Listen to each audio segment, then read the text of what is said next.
أعوذ بالله من الشيطان الرجيم. إن الحمد لله نحمده ونستعينه ونستغفره ونعوذ بالله من شرور أنفسنا وسيئات أعمالنا. من يهده الله فلا مضل له ومن يضلله فلا هادي له. وأشهد أن لا إله إلا الله وحده لا شريك له وأشهد أن محمدا عبده ورسوله. يا أيها الذين آمنوا اتقوا الله حق تقاته ولا تموتن إلا وأنتم مسلمون. يا أيها الناس اتقوا ربكم الذي خلقكم من نفس واحدة وخلق منها زوجها وبث منهما رجالا كثيرا ونساء. واتقوا الله الذي تساءلون به والأرحام إن الله كان عليكم رقيبا. يا أيها الذين آمنوا اتقوا الله وقولوا قولا سديدا يصلح لكم أعمالكم ويغفر لكم ذنوبكم ومن يطع الله ورسوله فقد فاز فوزا عظيما. فإن أصدق الحديث كتاب الله وخير الهدي هدي محمد صلى الله عليه وسلم وشر الأمور محدثاتها وكل محدثة بدعة وكل بدعة ضلالة وكل ضلالة في النار. أعوذ بالله السميع العليم من الشيطان الرجيم. بسم الله الرحمن الرحيم. قاف والقرآن المجيد بل أجبوا أن جاءهم منذر منهم فقال الكافرون هذا شيء عجيب. أئذا متنا وكنا ترابا ذلك رجع بعيد. قد علمنا ما تنقص الأرض منهم وعندنا كتاب حفيظ. بل كذبوا بالحق لما جاءهم فهم في أمر مريج. أفلم ينظروا إلى السماء فوقهم كيف بنيناها وزيناها وما لها من فروج. والأرض مددناها وألقينا فيها رواسي وأنبتنا فيها من كل زوج بهيج تبصرة وذكرى لكل عبد منيب.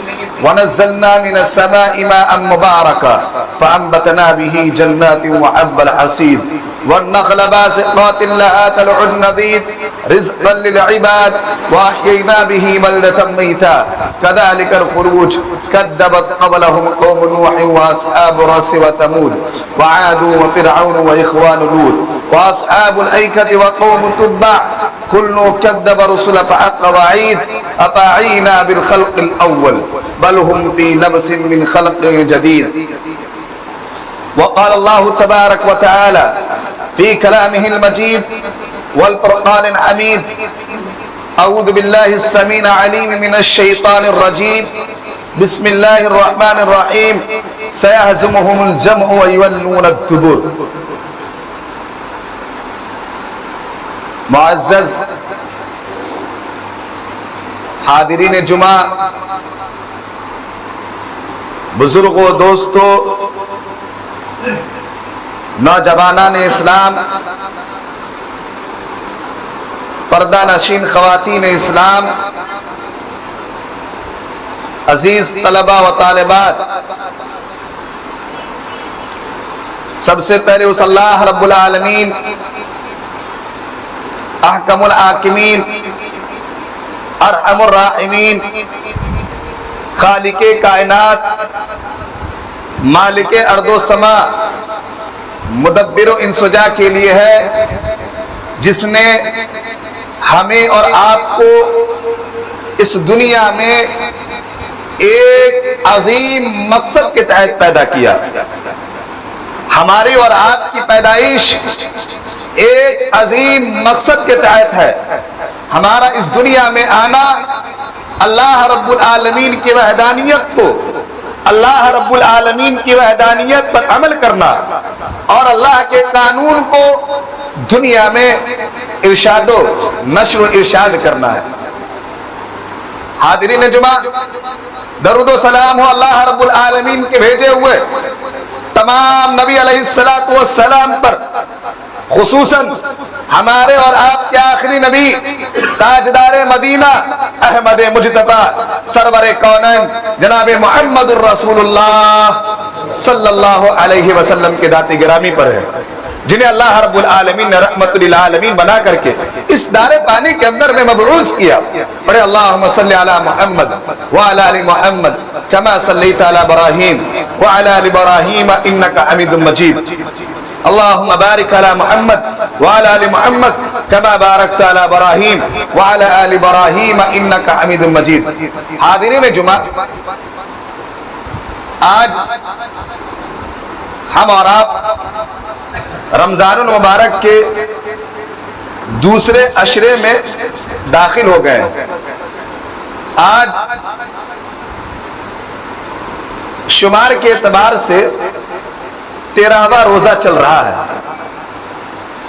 اللہ رب العالمین کا انعام ہے ان لوگوں پر، اللہ رب العالمین کا بے شمار ان لوگوں پر احسانات ہے جن لوگوں نے اس مہینے کی اہمیت، اس کے مقام، اس کے مرتبہ کا پورا خیال کر رہا ہے. چاہے وہ مرد ہو یا عورت، بچہ ہو یا بچی، بوڑھا ہو یا بوڑھی، ہو یا کہ تمام افراد جو لوگ اس مہینے کی اہمیت، اس کے مقام، اس کے مرتبہ کا پورا خیال کر رہا ہے، اللہ رب العالمین کی طرف سے ایسے لوگوں کے لیے بڑا انعام ہے. ایسے لوگوں کے لیے اللہ رب العالمین دنیا میں بھی انعام رکھا ہے اور مرنے کے بعد بھی انعام ہے. حدیث پاک کے اندر میں آتا ہے، نبی برحق جناب محمد الرسول اللہ صلی اللہ علیہ وسلم ایسے لوگوں کی بشارت، ایسے لوگوں کو خوشخبری دیا ہے جو اللہ کے لیے اس مہینے کی اہمیت کو، اس کے مقام، اس کے مرتبہ کو خیال کرتا ہے، یعنی روزہ رکھتا ہے، صدقات و خیرات کرتا ہے، تلاوت قرآن پڑھتا ہے اور تمام کامیں کرتا ہے جو اللہ رب العالمین کی خوشنودی، اللہ رب العالمین کے لیے تقرب حاصل کرنا اور جنت کا ذریعہ بننے کے لیے وہ کرتا ہے. وہ لوگوں کے لیے مبارکباد ہے. اور نبی برحق جناب محمد الرسول اللہ کہیے صلی اللہ علیہ وسلم نے ایسے لوگوں کے لیے خوشخبری سنائی ہے کہ جو لوگ اس مہینے میں روزہ رکھتے ہیں، یعنی روزے دار ہیں، اللہ رب العالمین کہے گا اے روزے دارو، جنت کے جس دروازے سے جانا چاہتے ہو چلے جاؤ. یہ انعام ہے اور کھلا انعام ہے، یہ کھلا انعام ہے. اللہ تبارک و تعالیٰ کہے گا روزے داروں سے جنت کے جس دروازے سے جانا ہے چلے جاؤ. کتنا بڑا انعام ہے. اور اس دن جو لوگ روزہ نہیں رکھتے ہیں، نیک کام نہیں کرتے ہیں، ان کے معاملات اچھے نہیں ہیں، وہ دن وہ پچھتائے گا، افسوس کرے گا اور کہے گا کاش میں روزہ رکھ لیا ہوتا، کاش میں اللہ کی عبادت کر لیا ہوتا، کاش کرتے رہے گا وہ، لیکن کوئی فائدہ نہیں ہوگا، کوئی اس کو جو ہے فائدہ ملنے والا نہیں ہے میرے بھائیو.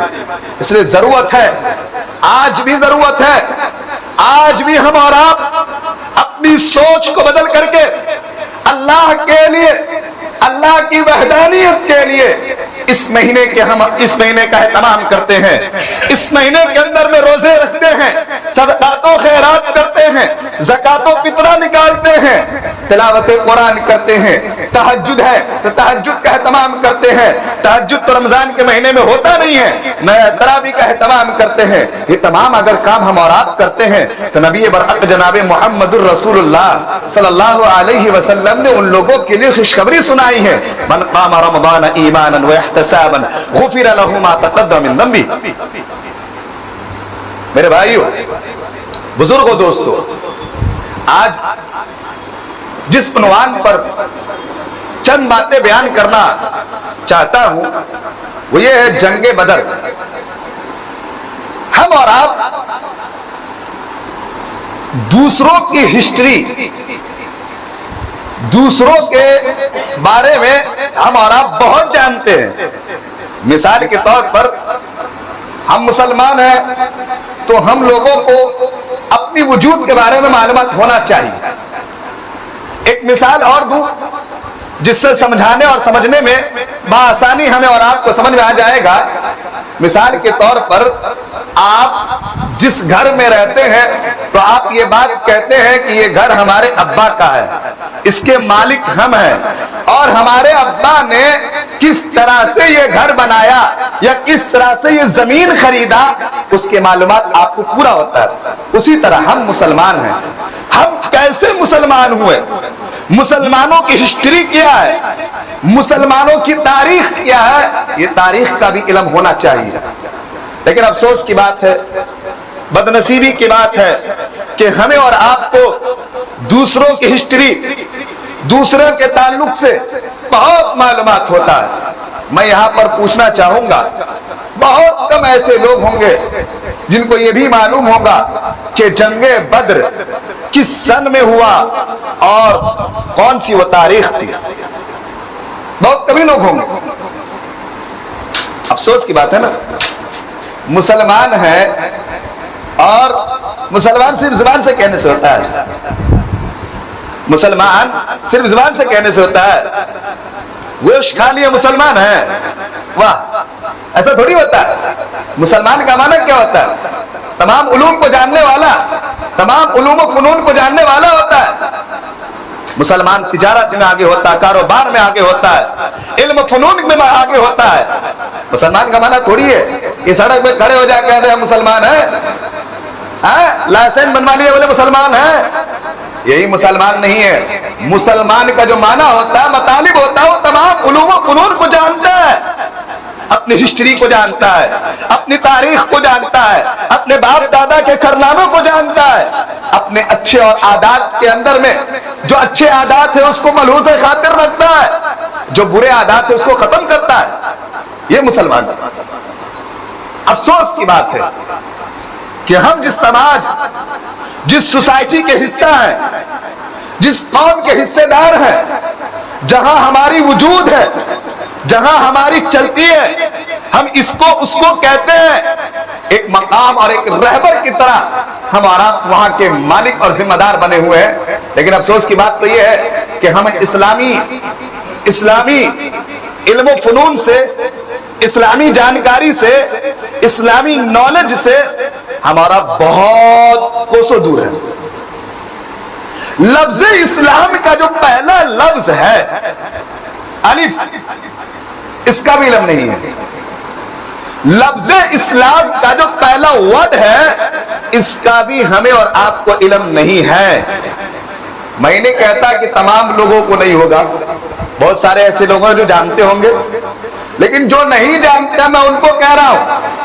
اس لیے آپ یہ نہیں کہیے گا کہ مولانا میں تو جانتا ہوں، اسلام مجھے پتا ہے، اسلام کیسے آئی میرے کو معلوم ہے، ابا نے بتائے ہیں، فلاں نے بتایا ہے، فلاں مولانا صاحب سے میں نے سنا ہے۔ میں ان لوگوں کو نہیں کہتا ہوں جو لوگ نہیں جانتے ہیں، میں ان کو کہتا ہوں اب بھی ہوش کے ناخن لیجئے، علم کو سیکھیے۔ اور میں ہمیشہ کہتا ہوں آپ سے کہ علم حاصل کرنا یا علم کا کوئی عمر نہیں ہوتا ہے۔ علم آپ جوانی سے، بچپن سے لے کر کے، یعنی ماں کے گود سے لے کر کے قبر کی گود تک آپ علم حاصل کر سکتے ہیں۔ اطلب العلم من اللہ، علم کا جاننا، علم کا حاصل کرنا، اس کا کوئی عمر نہیں ہوتا۔ ماں کی گود سے لے کر کے قبر کی گود تک آپ علم حاصل کر سکتے ہیں۔ عرض یہ کر رہا تھا کہ جنگ بدر کے تعلق سے چند باتیں ہمیں اور آپ کو یاد رکھنی ہے کہ جنگ بدر کس سن میں ہوا۔ تو یاد رہے کہ جنگ بدر 2 ہجری میں نبی برحق جناب محمد الرسول اللہ صلی اللہ علیہ وسلم جب مکہ سے مدینہ ہجرت کر کے گئے تو 2 ہجری میں یہ جو ہے مارکہ، یہ جنگ پیش آیا، اور 17 رمضان کو، 17 رمضان اسی مہینے میں یہ پیش آیا یہ جنگ، اور یہ مسلمانوں کی سب سے پہلی جنگ تھی اور کفاروں کے لیے چیلنج تھا۔ اور آپ کو معلوم ہونا چاہیے کفاروں کی ہزاروں کی تعداد تھی، ان کے پاس 100 گھوڑے تھے، 600 اونٹ تھے، مال و زرات تھے ان کے پاس، لیکن مسلمانوں کے پاس نہیں تھا۔ مسلمانوں کے پاس کہا جاتا ہے کہ 60-70 یہ کچھ تھے، اور روایت کے اندر میں آتا ہے کہ صرف مسلمانوں کے پاس 2 ہی گھوڑے تھے، اور تعداد کتنی تھی؟ 313۔ روایت کے اندر میں آتا ہے ایک جگہ آتا ہے 300، ایک جگہ آتا ہے 313، ایک جگہ آتا ہے 314 اور ایک جگہ آتا ہے 317، لیکن علماء نے اس کی صحیح اور تعبیر اور صحیح بتایا کہ 313 ہے۔ حاضرین گرامی، کہنا یہ چاہوں گا اس جنگ کے اندر میں جو ہے انصار صحابی 82 یا 83 یا 86 تھے جو اس جنگ کے اندر میں شریک تھے، اور مہاجرین کی جو جماعت ہے ان کے بارے میں آتا ہے 83 82، جو پہلے میں نے بتایا 82 83 86 یہ مہاجرین کی جماعت تھی، اور جو انصار کی جماعت تھی وہ جو ہے قبیلہ اوس کے، اس کے بارے میں آتا ہے 81، اور اسی طرح جو قبیلہ خجرت کے ہیں ان کے بارے میں آتا ہے 170۔ حاضرین جمعہ، کل ملا کر کے 313 314 یا 317 ہوتے ہیں۔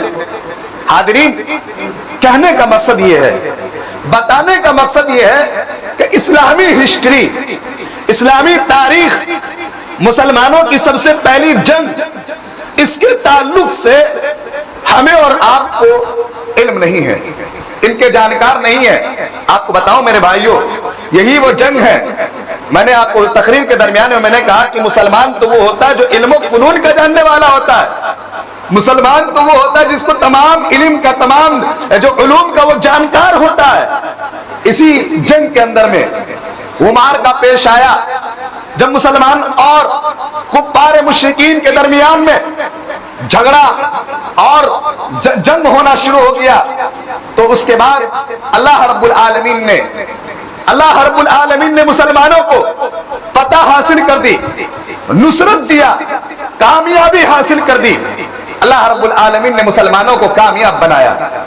آپ کو بتاتا چلوں، اس کامیابی کے پیچھے بہت بڑا راز ہے، اس کامیابی کے پیچھے اتنا بڑا راز ہے، آپ اگر سنیں گے آپ کے دل کے اندر میں ایمان ہوگا تو آپ احساس کریں گے کہ آج ہم اور آپ جو گلی ڈنڈا کھیل رہے ہیں، ادھر ادھر ناکوں پہ کھڑے رہتے ہیں، مسجدوں سے دور ہیں، علماء سے دور ہیں، کتاب و سنت سے دور ہیں، کتاب اللہ کا علم نہیں ہے، نبی برحق جناب محمد الرسول اللہ صلی اللہ علیہ وسلم کا اصول، صلی اللہ علیہ وسلم کا قانون، صلی اللہ علیہ وسلم کی باتیں جو ہمارے تک جو پہنچی ہے، کتنی محنت سے، کتنی قربانیوں کے بعد ہمارے اور آپ تک پہنچی ہے۔ میرے بھائیو، آپ کو بتاتا چلوں، جب جنگ بدر کا معاملہ جو پیش آیا تو کفار مشرکین کافی خوش ہو گئے،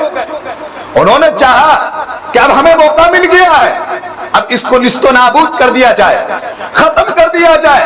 سوچئے 1000 کی تعداد ہے، 1000 تعداد ہے ان کی، 100 گھوڑے ہیں، 600 اونٹ ہے، مسلمانوں کے پاس نہ ہتھیار برابر ہے، نہ تعداد برابر ہے، لیکن ایمان دیکھیے، اللہ پر ایمان دیکھیے، رب پر بھروسہ دیکھیے۔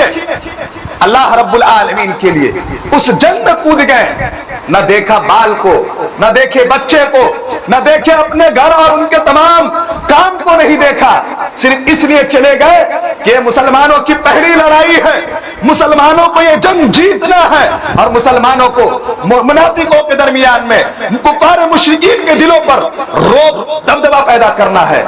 ذرا غور کیجئے میرے بھائیو، یہ واقعہ بتانے کا مقصد یہ ہے، یہ پیغام دینے کا مقصد یہ ہے کہ میرے بھائیو، ضرورت کبھی بھی پڑ سکتی ہے، چاہے وہ اسلامی اعتبار سے ہو، چاہے وہ ملکی اعتبار سے ہو، چاہے وہ سماجی اعتبار سے ہو، قربانی دینے کی بات آئے تو آپ کھڑے رہیں گے، کیونکہ نبی برحق جناب محمد الرسول اللہ صلی اللہ علیہ وسلم نے ہمیں اور آپ کو وہ تعلیم دیا ہے۔ اگر ہم اور آپ ان تعلیم کو اپنی زندگی کے اندر میں نافذ کرتے ہیں میرے بھائیو، یاد رکھنا اچھے اچھے زیر ہو جاتے ہیں، اچھے اچھے زیر ہو جاتے ہیں، گر جاتے ہیں، گھٹنے ٹیک دیتے ہیں۔ ایک ہی واقعے پر آپ غور کریں کہ 313 اور ہزاروں کی تعداد، روایت میں آتا ہے کہ وہ 1300 لوگ تھے، بعد میں ایک جو قوم تھی ان کی جو بنی عدی تھی، غالباً انہوں نے اپنے 300 لوگوں کو لے کے چلے گئے، اور ابو جہل جو مکر و فریب کا متکبرانہ آدمی، انہوں نے کہا کہ آج مسلمانوں کا آخری دن ہے، مسلمانوں کا آخری دن ہے، یہی وہ موقع ہے کہ اس کو ختم کر دیا جائے، اس کا جڑ اور پات سب کو ختم کر دیا جائے گا۔ بڑے ہی تکبر کے ساتھ اپنی لشکر کو گھماتا ہے، اور اس کے بعد جنگ بدر کے میدان پر پہنچ جاتا ہے۔ جنگ بدر، جو بدر کا جو میدان ہے، یہ مدینہ سے 155 کلومیٹر دوری پر ہے۔ ایک میدان ہے، تینوں طرف پہاڑ ہے اور ایک راستہ ہے۔ نبی برحق صلی اللہ علیہ وسلم وہاں گئے اور کفار مشرکین بھی آئے۔ نبی صلی اللہ علیہ وسلم پڑاؤ ڈالا، اور اس کے بعد اللہ کے نبی نے کہہ دیا اپنے صحابہ کو، اے میرے صحابہ، جب تک میری طرف سے کوئی حکم نہ آ جائے آپ پہل نہیں کرنا، آپ پہل نہیں کرنا، تیر بازی میں یہ لڑائی نہیں کرنا، جنگ کے لیے تیار نہیں ہونا جب تک کہ میری طرف سے آپ کو کوئی حکم نہ آ جائے۔ اور ہاں یاد رکھنا، اگر دشمن آپ کو حملہ کرنا چاہے تو آپ تیر مارنا، اتنا ہی مارنا جتنے کی ضرورت ہے، تاکہ کچھ تیر بچ جائے، تاکہ کچھ جو ہے آلات بچ جائے، تاکہ بعد میں کام آئے گا۔ یہ نبی کریم صلی اللہ علیہ وسلم کی دانش مندی تھی، قوم کو سکھانا تھا، سبق پڑھانا تھا۔ یہ ذرا غور کیجئے میرے بھائیو۔ اس کے بعد اللہ کے نبی صلی اللہ علیہ وسلم ایک خیمہ کے اندر میں، ایک چھت کے نیچے، اللہ کے نبی کے لیے ایک چھت بنایا گیا، اس کے نیچے بیٹھ گئے اور آپ نماز پڑھے اور لمبی دعا کی۔ آپ نے کہا اللہ سے، اللہم انی ان تہلک، اے اللہ آج یہ قوم جو ہمارے اوپر مسلط ہونے والی ہے، اے اللہ اگر تو نے مدد نہیں کی، اللہم ان شئت، اللہم ان شئت، اللہم ان شئت، اللہ کے نبی نے فرمایا اگر تو نے مدد نہیں کی تو یاد رکھنا اس روح زمین پر تیری عبادت کرنے والا باقی نہیں رہے گا۔ آپ جب یہ دعا کر رہے تھے، حضرت ابوبکر صدیق رضی اللہ تعالی خلیفہ اول کھڑے ہوئے، اللہ کے رسول صلی اللہ علیہ وسلم کے کندھے سے، کاندھا سے چادر گر گئی۔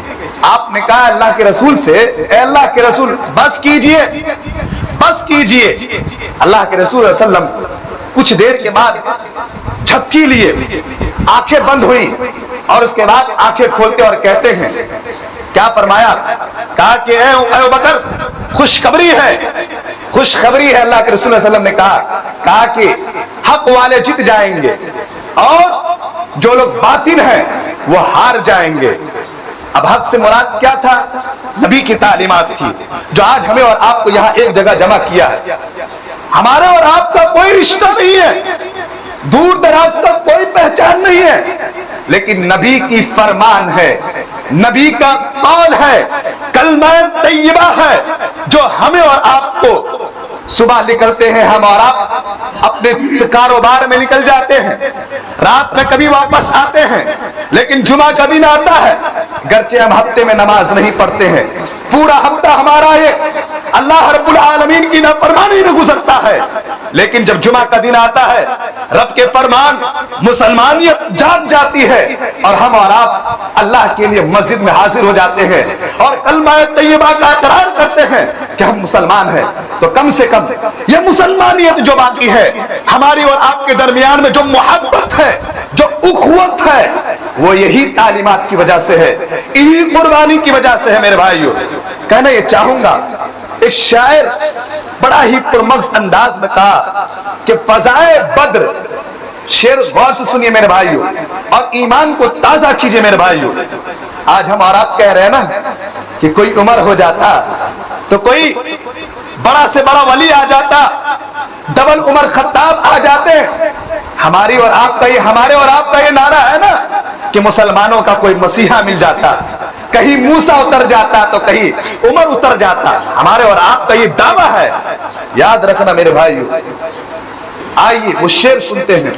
ایک شاعر نے بڑا ہی اچھوٹے انداز میں کہا کہ فضائے بدر پیدا کر فرشتے تیری نصرت کو، فضائے بدر پیدا کر فرشتے تیری نصرت کو۔ نصرت کا معنی ہوتا ہے مدد کرنا۔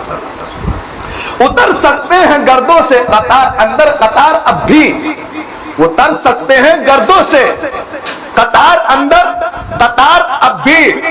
اس لیے میرے بھائیو اس شعر کا معنی سمجھتے ہیں آپ؟ ذرا غور کیجئے میرے بھائیو، یہ شعر کا معنی یہ ہوتا ہے اگر آج بھی ہمارے اندر میں مسلمانیت آ جائے، رب کا ڈر آ جائے، رب کا خوف پیدا ہو جائے، ہمارے دلوں کے اندر سے حسد و جلن کوٹ و کٹن نکل جائے، نبی کی فرمان پر سچے طریقے سے عمل کر لے، رب کے فرمان پر سچے طریقے سے عمل کر لے، تو آج بھی ہی اللہ کی طرف سے فرشتوں کا نزول ہوگا اور ہماری مدد ہوگی۔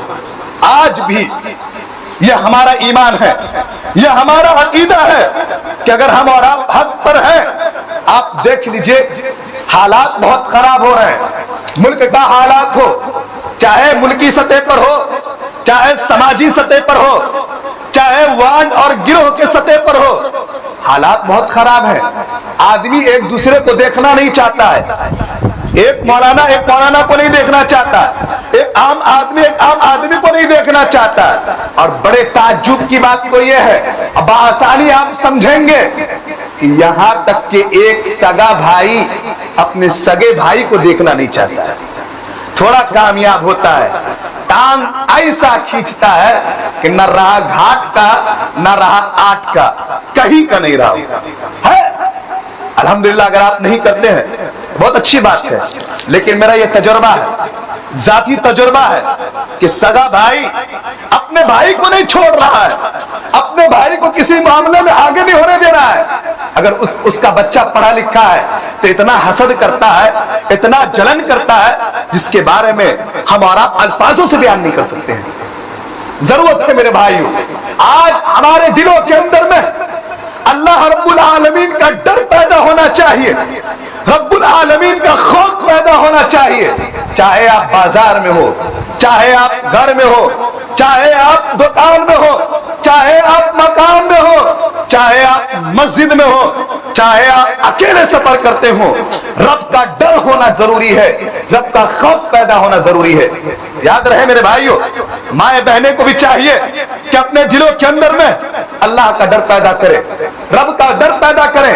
اس جنگ کے اندر میں صرف بڑے نہیں، نوجوان ہی نہیں، بلکہ چھوٹے چھوٹے بچے بھی شریک ہیں۔ آپ کو معلوم ہونا چاہیے وہ جہل، وہ ابو جہل، جاہلوں کا سردار، متکبرانہ الفاظ بولنے والا، اس کو شہید کرنے والا کون تھا؟ ایک چھوٹا بچہ تھا، دو چھوٹے معصوم بچے تھے۔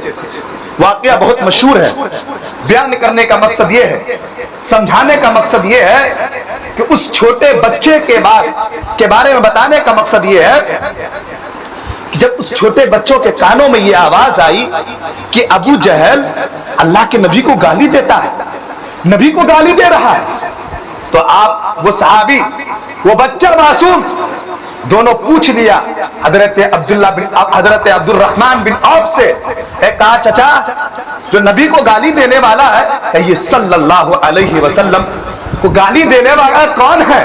ذرا نام بتا دے، ذرا چہرہ دکھا دے۔ حضرت عبد الرحمن بن عوف نے ان کو دکھلا دیا کہ دیکھو یہی ہے۔ جب دکھلا دیا گیا، یہ دونوں صحابی معصوم ہیں، ایک دم چھوٹے بچے ہیں، آپ دوڑ کر کے گئے، جب دیکھا یہ اکیلا گھوم رہا ہے، یہ دونوں صحابی دوڑے اور جانے کے بعد ایک نے وار کیا اس کے ہاتھ پر، اس کا ہاتھ کٹ کر کے گر گیا، دوسروں نے ان کو اتنا زخمی کر دیا کہ دوبارہ کھڑا نہیں ہو سکا، اتنا زخمی کر دیا کہ صرف اس کے سانس لیا جا رہا تھا، سانس اندر اور باہر کر رہا تھا۔ اس کے بعد دونوں صحابی دوڑے آئے اللہ کے رسول کے پاس، کہا اللہ کے رسول میں نے اس کو ختم کر دیا، کام تمام ہو گیا۔ نبی کریم صلی اللہ علیہ وسلم نے اس کی تلوار کو دیکھا تو کہا یقیناً اس نے جو کام تمام کر دیا۔ اس کے بعد بدر کے اندر میں جتنے مشرکین، کفار مشرکین جمع تھے، وہ ایک دوسرے کو تلاش کر رہے تھے، بڑے بڑے سرداران کے سر قلم کر دیے گئے، ختم ہو گئے۔ اس میں انہوں نے تلاش کیا، یہ متکبر کو تلاش کیا، ابو جہل کو، جب تلاش کیا تو معلوم پڑا یہ ختم ہو چکا ہے، اس کا کام تمام ہو چکا ہے۔ میرے بھائیوں، وہ صحابی رسول کا نام حضرت معاذ تھا، وہ صحابی رسول کا نام حضرت معوذ تھا۔ معوذ کے بارے میں آتا ہے کہ اسی جنگ کے اندر میں شہید ہو گئے، لیکن معاذ رضی اللہ تعالی حضرت عثمان بن خطاب، حضرت عثمان بن عفان رضی اللہ تعالی کی زمانے تک زندہ رہے۔ آپ ان کے دور خلافت میں آپ کی وفات ہوئی۔ میرے بھائیوں، کہنے کا مقصد یہ ہے، جب آپ اپنے یہ چھوٹے بچے، معصوم بچوں کے سامنے میں اسلامی قانون، اسلامی واقعات، رب العالمین کے فرمان، نبی کے فرمان بتائیں گے، تبھی نہ جا کر کے اس کے اندر میں اللہ کی ڈر پیدا ہوگی اور یہ اسلام کے لیے مر مٹنے کے لیے تیار ہوگا، تبھی نہ ہوگا۔ میرے بھائیوں، ضرورت ہے کہ نہیں؟ بولیے، ضرورت ہے نا اسلامی ہسٹری جاننا، اسلامی قانون جاننا، اسلامی قانون کو عمل کرنا، اس کو لوگوں میں نشر کرنا، پھیلانا آج ضرورت ہے میرے بھائیوں۔ اس نے میرے بھائیوں، بزرگوں، دوستوں، غور سے سنیے اور اپنے ایمان کو تازہ کیجئے، اللہ کے لیے تازہ کر دیجئے۔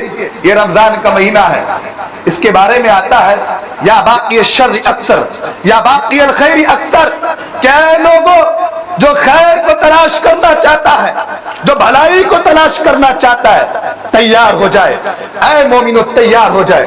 یا باقی الشر اکثر، اے لوگوں جو برائی کر رہا ہے، برائی کے کام انجام دے رہا ہے، وہ لوگوں برائی سے رک جاؤ، اچھے کام کرو۔ یاد رکھنا میرے بھائیوں، آپ کو معلوم ہے نا کہ رمضان کے مہینے میں ایک چھوٹی سی عبادت بہت بڑی عبادت ہے، ایک بڑی عبادت بڑی عبادتوں سے بڑی عبادت ہے۔ آپ کو معلوم ہونا چاہیے، اگر آپ فرض نماز پڑھتے ہیں تو اس کا مقام و مرتبہ بڑھ جاتا ہے، سنت پڑھتے ہیں وہ فرض کے برابر ہو جاتا ہے، نفل پڑھتے ہیں وہ سنت کے برابر ہو جاتا ہے۔ اتنے ثواب کے بارے میں معلوم ہے۔ عام دنوں میں اگر آپ قرآن سنتے ہیں یا پڑھتے ہیں تو کیا آتا ہے کہ ایک حرف پر 10 نیکی ملتی ہے۔ رمضان میں پڑھتے ہیں یا سنتے ہیں تو کتنا ملے گا؟ ڈبل۔ میرے بھائیوں، یہ تو آسان فارمولا ہم اور آپ جانتے ہیں۔ اگر کوئی آدمی رمضان کے مہینے میں گناہ کرتا ہے، غیبت کرتا ہے، چغل خوری کرتا ہے، حسد و جلن کرتا ہے، اپنے بھائی کے نام پر ہو چاہے اپنے قوم پر ہو، کسی سے حسد کرتا ہے، کسی پر ظلم کرتا ہے، یاد رکھیے گا کہ رمضان کے مہینے میں اس کا گناہ بھی ڈبل ہوتا ہے، اس کا گناہ بھی ڈبل ہوتا ہے۔ اس لیے میرے بھائیوں، بزرگوں، دوستوں، آخری بات کہنا چاہوں گا، ہمارے دل کے اندر میں اللہ کا ڈر پیدا ہو جائے، اسلامی قانون ہمارے دلوں کے اندر میں آ جائے، ہماری زندگی کے اندر میں اسلامی قانون آ جائے، رب العالمین کا فرمان آ جائے۔ یہی ہم لوگوں کی تمنا ہے، یہی ہم لوگوں کی خواہش ہے، چاہے وہ کسی بھی طرح کا طالب علم ہو۔ ہم ایک ادنا سے طالب علم ہے، ایک چھوٹے سے طالب علم ہے، اپنے چھوٹے منہ سے بڑی بات نہیں کہنا چاہتا، لیکن اتنا ضرور کہنا چاہتا ہوں میرے بھائیوں کہ ہم لوگوں کی ذمہ داری ہے کہ آپ جو بگڑتے ہیں، راہ راست سے دوسرے راست پر جاتے ہیں، اسلامی قانون کو چھوڑنے کی کوشش کرتے ہیں، وہاں پر ہم پولیس کی طرح، ہم ذمہ داروں کی طرح کھڑے ہو جاتے ہیں تاکہ آپ اس برائی سے رک جائیں۔ اگر آپ نہیں رکتے ہیں تو آپ اپنے پیر پر کلہاڑی مارتے ہیں، اور اگر آپ رک جاتے ہیں تو آپ کے لیے بشارت ہے، آپ کے لیے خوشخبری ہے۔ اللہ سے دعا کرتے ہیں کہ اللہ رب العالمین ہم تمام لوگوں کو اسلامی قانون پر عمل کرنے کی توفیق دے، اسلامی ہسٹری جاننے کی توفیق دے، اسلامی تاریخ ہمیں اور آپ کو معلوم ہونے کی توفیق دے۔ اے اللہ، ہمارے اور آپ کے درمیان میں جو لوگ اس دنیا سے چلے گئے ہیں، جو پچھلے سال ہمارے اور آپ کے ساتھ میں تھے اور اس سال نہیں ہے، اے اللہ تو اس کی مغفرت فرما دے، اے اللہ تو اسے جنت میں جگہ دے، اے اللہ اسے قبر کے عذاب سے بچا دے، اے اللہ ان کو تو جنت الفردوس میں اعلیٰ سے اعلیٰ مقام عطا فرما دے۔ اے اللہ جن کے ماں باپ اس دنیا سے چلے گئے ہیں، جن کے خاندان اور کتب برادری میں جو لوگ اس دنیا سے چلے گئے ہیں، اے اللہ تو اس کی تو مغفرت فرما دے، اے اللہ تو اس کی مغفرت فرما دے۔ اے اللہ ہم تمام لوگوں کو گناہوں سے بچا لے، اے اللہ ہم تمام لوگوں کی پریشانی کو دور کر دے، اے اللہ ہم میں سے جو بیمار ہے اے اللہ تو اسے شفائے کلی نصیب فرما دے. اے اللہ ملک کے اندر میں جو حالات خراب ہیں اے اللہ اس ملک کے اندر میں امن شانتی کا ماحول پیدا کر دے. عالمی پیمانے پر ملک کے اندر میں جو پریشانی لائق ہے اے اللہ اس پریشانی کو دور کر دے. اے اللہ ہمارے اور آپ کے گناہوں کو تو معاف فرما دے. اے اللہ جب ہمارا خاتمہ ہو ایمان پر خاتمہ ہو, جب ہم اس دنیا سے جائیں ایمان بالخیر پر جائیں. آمین وآخر دعوانا الحمدللہ رب العالمین. والسلام علیکم ورحمۃ اللہ وبرکاتہ.